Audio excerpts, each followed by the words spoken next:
Assalamu aleykum wa rahmatullahi wa barakatuhu.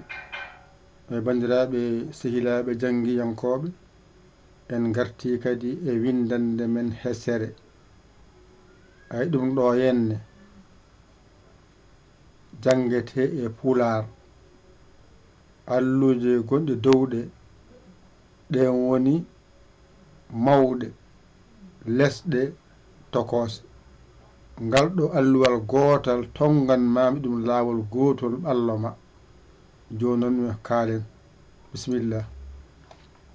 Ay ɗo joni ko ɗo woni a, ay ko ɗo woni i mawɗo, ɗo woni e mawɗo, ay ko ɗo woni o mawɗo, ay ko ɗo woni u mawɗo. Gasi a heeɓi joyima fooɗani ngaraɗo saɗa fooɗa mbaɗa manggal tokosal mbiya u, manggal tokosal i, manggal tokosal mbiya e, manggal tokosal mbiya o, manggal tokosal mbiya u. Polle ma gasi ɗo woni masɗe ɗe. Ko masete ko ko ngal ɗo ba, ɓa, ca, da, ɗa, fa, ga, ha, ja, ka, la, ma, na, ña, ŋa, pa, ra, sa, ta, wa. Gasi ngaraɗo ya, ɗo woni ƴa, koƴomowal nani koƴomowal, ɗo woni mba, ɗo woni nda, ɗo woni nja, ɗo woni nga. Gasi ko ɗum ɗo jangete e limto pular to masɗe e to alkule. A faami ɗo ko tokose ɗe gonɗo. Tokose ɗene woni toon ko a, i, e, o, u, e, a, i, e, o, u. Masɗe ma nani bange ma nano ko tokose pooɗani, bange ma ñaamo joyiɗe ko polle. On saha noon ko ɗeɗe masete ba, ɓa, ca, da, ɗa, fa, ga, ha, ja, ka, la. Ay la oɗo ene nandi e i mawɗo o. La, ma, na, ña, ŋa, pa, ra, sa, ta, wa. ɗo woni ya, ɗo woni ƴa, koƴomowal mba, nda, nja, nga. Gasi ɗum ɗo woni ko jangete e masɗe pular tokose.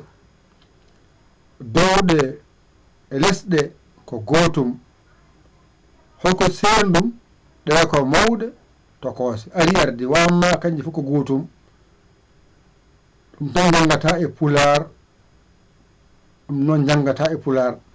Joni noon mbaɗen ni gitten ko woni hen ko ha mbawa bindi no moƴƴiri ni. Ayi ayi ayi kay nayi mom tamay ha laaɓi ay kadi an ndiyan kadi ko ɗeɗo tan jangeten. Ari ardi nani ɗum to jangata. Joni noon mbaɗa ndani henne ngara janga a i e o u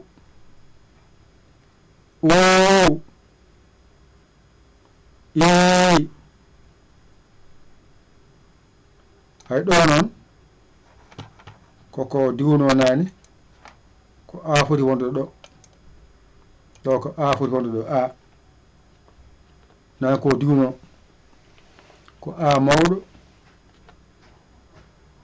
ko a mawɗo e a tokoso wona a faami de waɗɗum dani eywa a mawɗo a i mawɗo e mawɗo o mawɗo u mawɗo ɗum ɗo wiyete ko fooƴani ko ngara polle a i e o u gasi ko jangete e polle ngolɗo gorol dow masɗe ma joyi nani e pooɗani masɗe ma joyi goɗɗe nanga porde gasi ni foti ɗo noon ko masete ko woni ɗeɗo koɗe nogas e jiiɗiɗi wadde ko ba ɓa ca da ɗa fa ga ha ja ka ay la ma na ña ŋa pa ra sa ta wa ngaraɗo ya ƴa ko ƴoɓowal mba nda nja nga gasi ɗum noon ko jangete e limto pular ko ni foti 30 e ɗiɗi ɗe wona mawɗe ɗe tokoso ɗen ko gotum a i e o u ɗo ko fooƴan ko haaɗi ngara pooɗa a i e o u gasi anwol dowgal ɗo masɗe joyi ɗe ko ɗo kaadi ɗe pooɗani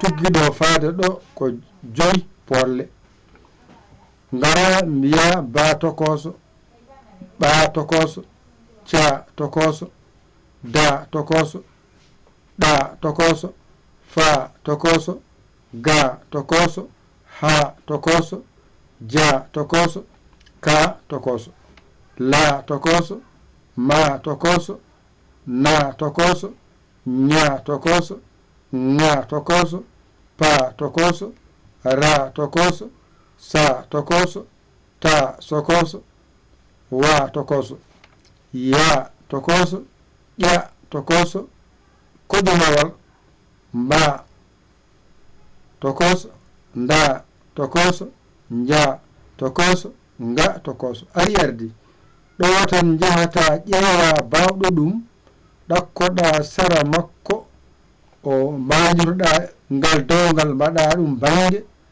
ngal lesgal mbaɗa ɗum bange ɗo so ɗiggi hanke ko jangete ko weeɓante ɗum ɗo tan jangoyten yeeso fof joni arnoɗe kala alkulal bange mase ƴetten bawo masen ɓa masen so gasi tan kala ko winda tan ka jangowo ko ɗemgal ma ngal kalata kaɗen ɗo ƴette kuɗi mon e carnet mon mbadirɗon jangon ɗigga alluji mon ɗiɗi nan ɗon tonggama ɗo tan lawol gotol ɓallo haqqille ma o ngal dow ko mawɗe ngal less ko tokoso hatta ko wonto ko woni ga henne ko hata gana tokoso no bindirte ganda mawɗe no bindirte ɗiɗi foti wona goɗɗum fof ko janggano ala ko ɗo kon janggano ko ha tan heblol ngo mbatten ngo yaawa inchallahu taala ko musidɗo mon guiɗo mon saabu Allah Yaya Ly Koro Sénégal alhamdulillahi rabbil alamina on jarama wa salam